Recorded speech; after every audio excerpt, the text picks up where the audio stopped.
¿Qué vamos a hacer hoy?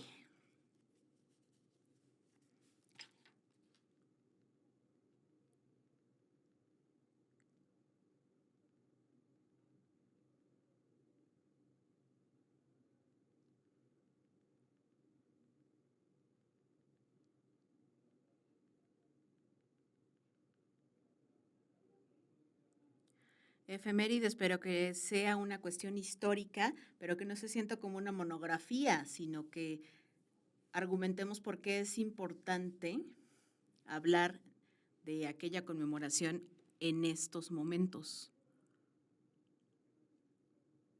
El próximo programa nos vamos a ir a Yemen.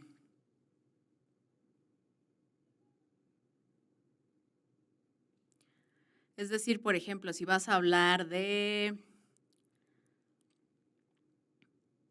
Martin Luther King,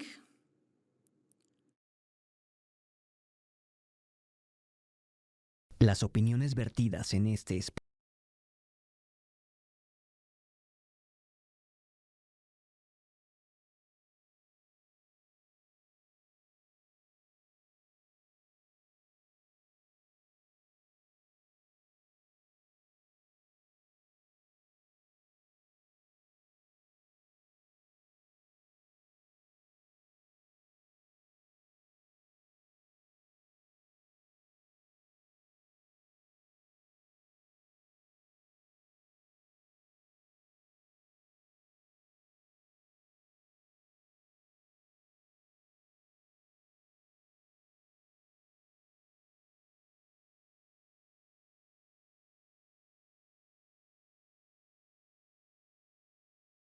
Las opiniones vertidas en este espacio son responsabilidad de quien las emite.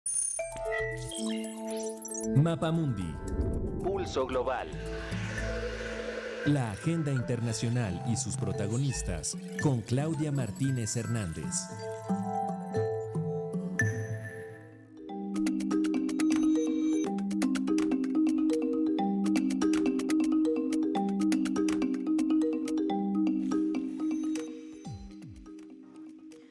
¿Cómo están, amigas y amigos de Altavoz Radio? Muchísimas gracias por estar acá en Mapamundi en una nueva emisión, hoy 13 de agosto del 2026. Y hace 100 años nació una figura que marcaría, por supuesto, el rumbo de Cuba y el rumbo de lo que fue la Revolución Cubana y también las páginas de esa nación, una figura, por supuesto, emblemática y en veces también polémica y debatible. Hablamos de Fidel Castro, quien hoy habría cumplido 100 años. Así es que hoy vamos a irnos precisamente hacia el Pulso de América con esta y muchas otras informaciones. Comenzamos.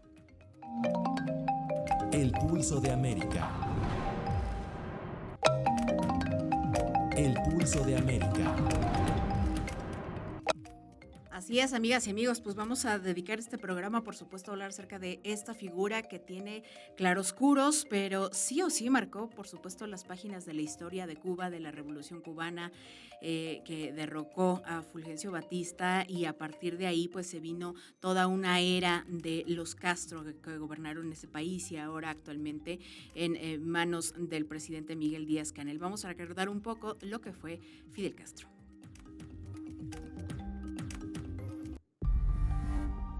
Fidel Castro Ruz, líder de la Revolución Cubana, uno de los personajes más destacados, influyentes y también debatidos de la América Latina del siglo XX. Un niño que pasó su infancia en el campo en la provincia de Holguín, se convirtió en líder estudiantil y después en revolucionario. En 1953 encabezó el ataque al cuartel Moncada. Entonces yo me recuerdo que uno al lado mío hacía un disparo que me dejó sordo hacia el lado aquí, porque no es lo mismo un disparo ahí que un disparo aquí al lado. Porque alguien que se asomó por una ventana. Yo entro y logro que la gente salga de él y se monte otra vez en los carros. Yo digo, aquí no hace falta más que 5 o 6. Porque íbamos todos vestidos de sargento. Con eso lo único que tenemos zapatos normales. Y esa era una sorpresa tan grande porque íbamos a utilizar la experiencia El asalto al cuartel Moncada fue conocido como el Día de la Rebeldía Nacional. Muchos de los revolucionarios fueron torturados y presos, incluido Fidel Castro. La operación fracasó. En octubre del mismo año, Castro asumió su defensa en el juicio y fue condenado a 15 años de prisión. Sin embargo, fue liberado gracias a una amnistía para presos políticos y en julio se exilió en México, desde donde planeó su regreso final. El 25 de noviembre de 1956, Castro y 82 combatientes, entre ellos el Che Guevara, partieron desde México a bordo del yate Granma para hacer historia y desembarcar en la isla para derrocar al régimen de Fulgencio Batista. Ya en el poder, inició una serie de expropiaciones y nacionalizaciones. Una de las más profundas fue la reforma agraria, con la que toda la tierra cultivable fue expropiada. La historia no conoce un ejemplo igual de solidaridad. История не знает подобных примеров солидарности. Eso es el internacionalismo. Это и есть интернационализм. Eso es el comunismo. Это и есть коммунизм. Estas reformas impactaron intereses estadounidenses. En 1961, Estados Unidos encabezó la invasión a la Bahía de Cochinos por cubanos en el exilio entrenados y armados por la CIA, derrotados en 72 horas. En ese mismo año, el entonces presidente estadounidense Eisenhower rompió relaciones diplomáticas con Cuba. En 1962 tuvo lugar la llamada Crisis de los Misiles, bajo el argumento de que Cuba albergaba misiles nucleares soviéticos de alcance medio. El presidente John F. Kennedy anunció el establecimiento de una cuarentena y un cerco naval alrededor de la isla. El bloqueo comenzaba para mantenerse hasta nuestros días. Dejó el poder de forma definitiva en 2008 al renunciar formalmente a la presidencia de Cuba. En abril de 2011 dejó su último cargo oficial como primer secretario del Partido Comunista, retirándose de la vida política. Murió el 25 de noviembre de 2026 a los 90 años, y sus restos descansan en el cementerio de Santa Ifigenia en Santiago de Cuba. A la cual debe ser responsable de sus propios hechos y de sus propios actos. Y la Revolución Cubana es responsable históricamente de sus propios hechos y de sus propios actos. Pero toda esta situación ha llevado al imperialismo a un enorme triunfalismo. Ha llevado el escepticismo a muchas fuerzas progresistas y a muchas fuerzas de izquierda en el mundo.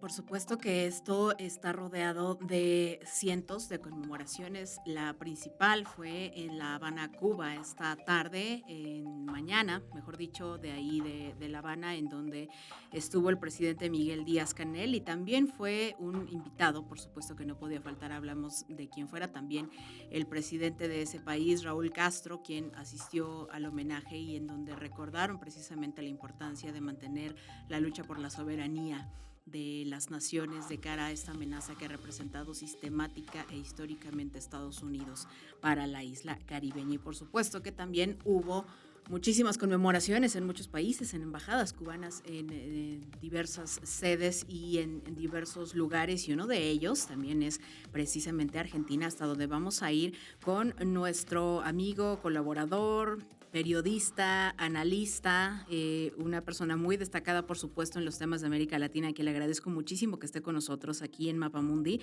Martín Jachtun, analista y también corresponsal de Prensa Latina, quien muy amablemente nos da la posibilidad de hacer este enlace. Muchísimas gracias, Martín. Bienvenido a Mapamundi.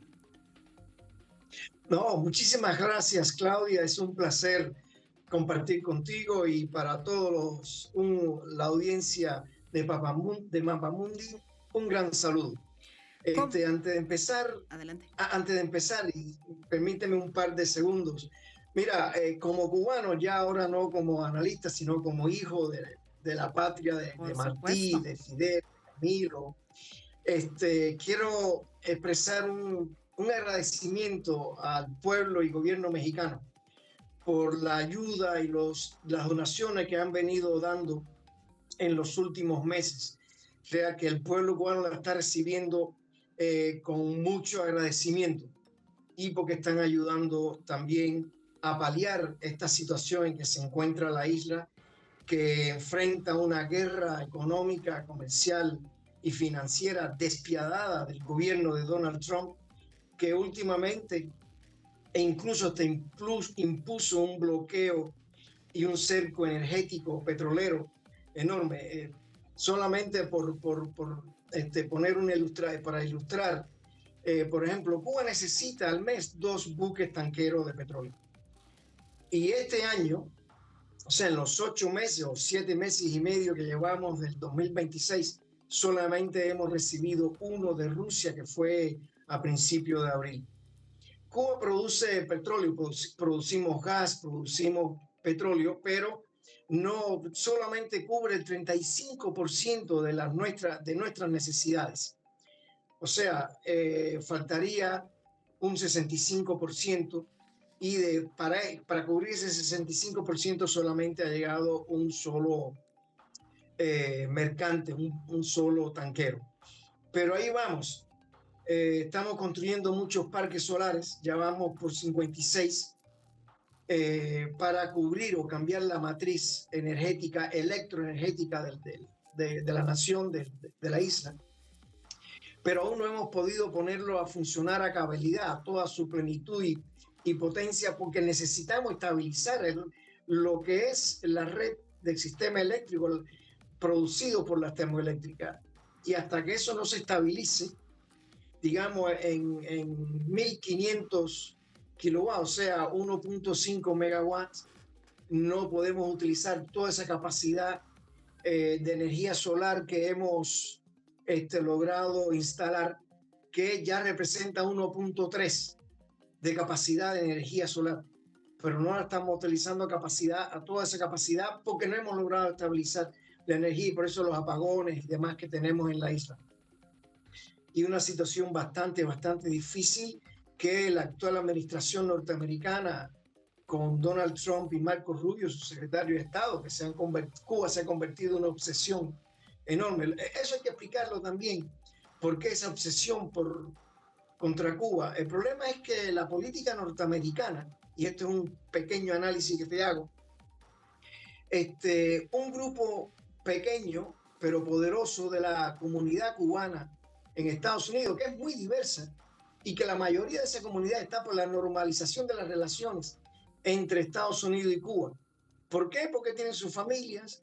El gobierno cubano el último mes realizó una apertura enorme económica, comercial, financiera, en que los cubanos en cualquier parte del mundo pueden incluso ir a invertir a Cuba con todas las garantías que eso implica desde el punto de vista de las normas de inversiones que están registradas incluso a nivel internacional en las convenciones de Ginebra y de la OMC, o sea, la Organización Mundial del Comercio. Y bueno, lo que quieren es eso, poder comercial. Ya algunos lo están haciendo, pero todavía hay un temor porque están bajo intimidación total, bajo sanciones. Hay compañías, grandes cadenas hoteleras como Iberostar y Meliá, las dos españolas, que han sido atemorizadas y ellos han dejado de hacer sus negocios desde el punto de vista administrativo en la isla. Meliá llegó a tener 34 hoteles en Cuba, 2 o 3 grandes complejos hoteleros, incluido marinas. Y bueno, pero ¿qué sucede? Ellos se habrán ido, pero la administración sigue pasó ahora a mano de cadenas hoteleras cubanas como Cubanacán y Gaviota principalmente, y Gran Caribe. Son las 2 principales cadenas hoteleras cubanas, o 3, Gran Caribe, Cubanacán y Gaviota. Y ahí vamos, seguimos luchando. Cuba sigue echando para adelante a pesar de las grandes sanciones, medidas punitivas dictadas por Washington, que no solo afecta a Cuba, sino está afectando a otros países y a otras empresas. Pero ahí vamos. Y bueno, ahora caemos y tú me preguntabas por sobre... supuesto que precisamente de lo que hablas acerca... Quería darte esta ilustración para expresar el agradecimiento del pueblo cubano, como en esta difícil circunstancia agradecemos a México y al pueblo mexicano por su apoyo. Debo recordar que México fue el único país de América Latina y todo el Caribe que cuando en el 61 el gobierno norteamericano de entonces presionó e impuso un bloqueo total político en toda América Latina, y los países en aquel entonces, o los estados, gobiernos en aquel entonces, decidieron romper relaciones con Cuba, México fue el único que mantuvo las relaciones durante todos estos años y que ahora lo demuestra no solo fortaleciendo esa relación, sino haciendo donaciones realmente esenciales que está recibiendo el pueblo cubano. Y ahora, pregúntame. Y con una muy fuerte cooperación, por supuesto, Martín, que se vio, y también tenemos que destacarlo, este importante apoyo que recibió México por parte de Cuba con los médicos cubanos que estuvieron luchando codo a codo aquí en la emergencia en México con personal de la salud de aquí de diversos sectores para poder ayudar a que no fueran tantas lamentables víctimas. Entonces también, por supuesto, que es un agradecimiento de regreso también a Cuba con lo mucho que nos hemos apoyado mutuamente. Y al respecto también quería preguntarte sobre ese tema, ¿cómo podemos concebir a Fidel Castro? Sí, por supuesto, una figura polémica, también una figura debatible, pero creo que lo que no se podría debatir es el tema de defender la soberanía, y ese hasta este momento sigue siendo un muy fuerte llamado, especialmente cuando la amenaza sigue más que vigente. Precisamente hoy Pete Hegseth, el secretario de Guerra, dijo y advirtió a Cuba que deberían de hacer caso a lo que dice Estados Unidos y Donald Trump por un posible allanamiento, una posible intervención militar. Es decir, a 100 años de Fidel Castro continúa vigente la amenaza de Estados Unidos. ¿Cómo podemos concebir parte de lo que él luchaba, que tiene que continuar todavía esta lucha hoy en día? Sí, Claudia, has esbozado muy bien tu pregunta como un comentario certero. Mira, Fidel convirtió a una pequeña isla en el Caribe en un eje de la política mundial. Cuba se convirtió con esa mirada, esa visión de política exterior de Fidel en un actor realmente clave en la escena global. Pensemos, por ejemplo, que Fidel no solo puso a Cuba en el movimiento de países no alineados, sino que impulsó este movimiento de países no alineados. Lo mismo sucedió con el Grupo de los 77, más China, y también en otros, por ejemplo, en la FAO, en la UNESCO, en la Comisión de Derechos Humanos de las Naciones Unidas, también en la Corte Internacional Penal, donde Cuba está jugando papeles esenciales. México también participa en todo eso. En Naciones Unidas, yo creo que no hay asamblea general que se celebre cada año en Naciones Unidas en que Cuba unánime no esté jugando. Sí, en que Cuba no esté jugando. A la par de México. México también está jugando un papel en política exterior muy importante y muy activo. Y Fidel, todo eso es el logro de Fidel Castro, su visión del mundo, su visión de la solidaridad. Por ejemplo, hace 2 semanas atrás se graduaron en Cuba 1.800 jóvenes de 70 países. 1.800 jóvenes que son ahora doctores en ciencias médicas que van a regresar a sus países a continuar su labor allá, entregándose. Y eso es la visión de Fidel de haber creado la Escuela Latinoamericana de Medicina en 99 y 2000, en el 2000 iniciaron los primeros cursos y las primeras graduaciones estuvieron en el 2003-2004. Y esa es la visión de Fidel. ¿Y qué otros logros ha hecho Fidel ya para Cuba, ya no hacia el mundo desde el punto de vista de su visión solidaria? Bueno, antes de pasar a lo que es ya Cuba, hay que pensar en la COVID. Cuba ayudó a 54 países del mundo durante la COVID, enviando médicos, enviando especialistas, enviando enfermeros y enfermeras, técnicos de la salud, incluidos países desarrollados de Europa, como Italia, donde en 2 ciudades estuvo presente los equipos médicos cubanos. También en otro, el Principado de Luxemburgo, también estuvo médicos cubanos ya atendiendo. Y en América Latina, en ese momento, en la visión, ya no estaba Fidel, pero es la visión que ha mantenido el gobierno cubano y ha impulsado y mantenido el actual presidente Miguel Díaz-Canel. Muchos recursos se invirtieron en la creación de vacunas cubanas, y Cuba llegó a desarrollar 2 vacunas cubanas y una tercera que se convirtió en una especie de antídoto, pero no llegó a ser vacuna como tal, que es la vacuna nasal, que se convirtió en un antídoto para prevenir gripes y otras cepas de la COVID. Pero desarrolló la vacuna Soberana y la Soberana Plus, o sea, en realidad fueron 3. Y la que me pusieron a mí, que fueron 3, que es la otra vacuna. Déjeme preguntar a mi compañera. Abdala, ¿no? ¿Cómo se llamó? Abdala, sí. Abdala. A mí me pusieron 3 Abdala. Y después, para reforzar, me pusieron la Soberana Plus. Y así. Pero también hubo una gran... A ver, nosotros desarrollamos las vacunas y había que vacunar a 11 millones de cubanos, pero no podíamos fabricar las jeringas o jeringuillas, como decimos en Cuba, y las agujas. Y ahí estuvo la solidaridad de América Latina con Cuba. Desde Argentina se enviaron más de 1 millón de jeringas. Desde México también llegaron, desde Italia, de todas partes del mundo llegaron a Cuba jeringuillas, no sé cómo se dirá en México, con lo que se inyecta y las agujas. Y se pudo vacunar a los 11 millones de cubanos. Y como dijiste, es una reciprocidad.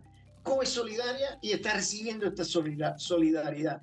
Y eso es parte de ese ideario del pensamiento de Fidel. ¿Qué más hizo Fidel en Cuba? Bueno, avanzó, hubo un avance en la cultura y la educación a partir del programa de alfabetización. Cuba, cuando triunfa la revolución, el 40% de los cubanos eran analfabetos. No tenían ni grado ni escolaridad ninguno. Y en el 61 se lanzó una campaña y Cuba, todos los cubanos fueron alfabetizados. En aquel momento éramos 6 millones y un poquito. Fueron alfabetizados. Y Fidel, ¿qué le dijo al pueblo cubano? No crean. O sea, le está diciendo, no me crean a mí. Lean. Y de ahí eso fue una de las bases, principios de esa campaña de alfabetización. Y cuando se impulsa la producción editorial, o sea, las impresiones de libros, ahí no se publicaron libros ni de Marx, ni de Lenin, ni de Engels, ni de ninguno de los otros pensadores, filósofos. No. Lo que se publicó, la primera publicación que hubo, que fue masiva, fue el Don Quijote de Cervantes, que incluso como es un libro gordo y para que no asustara a la población cubana con un libro gordo que empezaba a leer, no a creer, sino a leer para que pudieran sacar sus propias conclusiones de la vida, de la política, de la cultura, de todas esas manifestaciones que engloban lo que es el pensamiento humano universal. Se publicaron en pequeños folletos esa gran obra, Don Quijote, que se vendían en los estanquillos de periódicos. Y así Cuba y el cubano empezó a leer y creó ese amor por la lectura que lo mantiene aún. Pero fue más allá. El deporte se hizo masivo. Hoy Cuba sigue siendo, a pesar que quedamos en tercer lugar ahora los centroamericanos y caribeños, los juegos en Santo Domingo. Bueno, México 2026. quedó muy bien. No, que México, claro, quedó muy bien, quedó en primer lugar. Sí. Se ha convertido en una potencia regional del deporte, sí, lo cual desde Cuba aplaudimos. Cuba sigue teniendo la mayor cantidad de medallas olímpicas en toda América Latina. Claro.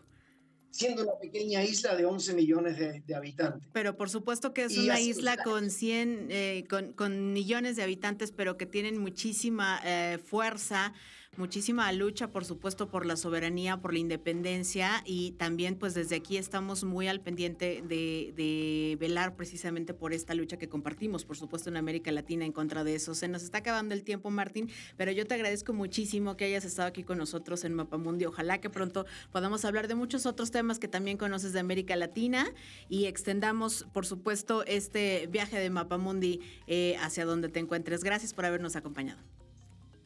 No, un placer. Muchísimas gracias. Vámonos con más. Mapamundi. Pulso Global.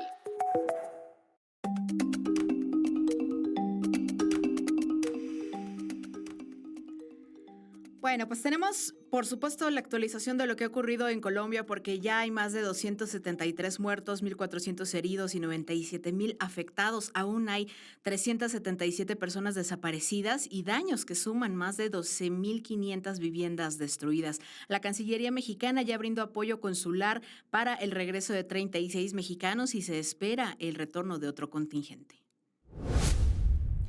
Y Estados Unidos acusa a China de evadir los castigos arancelarios de Trump. De acuerdo con un informe, Washington apunta que el gigante asiático triangula sus mercancías a través de 40 países, entre estos México, para ingresar al mercado estadounidense. Y la Corte de Estados Unidos, la Suprema Corte, desestimó una demanda que había interpuesto Donald Trump contra la Universidad de Harvard por acusaciones sobre tolerar comportamientos antisemitas. A esto le llama, por supuesto, Donald Trump a las protestas pro-palestinas que se realizaron en ese campus y en muchos otros de las universidades condenando el genocidio de Israel en la Franja de Gaza.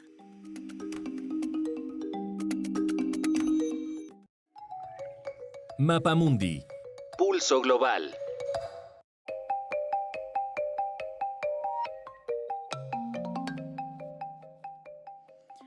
Y les queremos invitar, por supuesto, que no se pierdan el próximo martes. Vamos a hablar acerca de lo que está ocurriendo en Colombia más amplio, acerca de cómo ha sido esta gestión de la emergencia por parte de Abelardo del Espriella, y también vamos a hablar acerca de la actualización de lo que está ocurriendo en Medio Oriente con esta guerra entre Estados Unidos e Irán, y también un actor interesante y también importante en esta guerra. Hablamos de Yemen y los rebeldes hutíes. ¿Cuáles son los intereses que tiene esta milicia? ¿De quién están alineados? Y por supuesto, ¿qué participación tienen ellos en esta lucha regional? Así es que no se pierdan el próximo episodio de Mapamundi, y les queremos agradecer haber estado aquí con nosotros. Gracias a todas y a todos y a todes los que se conectaron por las diversas estaciones a lo largo de la República Mexicana, y a nuestros compañeros en cabina. Recuerden que sigue abierta la convocatoria de Altavoz Yucatán para que consulten toda la información en nuestra página de Altavoz y puedan participar y tengan la capacitación aquí en Altavoz totalmente gratuita para sus proyectos radiofónicos. Así es que nos vemos la siguiente emisión. Yo soy Claudia Martínez Hernández. Muchísimas gracias por haber estado acá en Mapamundi en este viaje para el Pulso Global.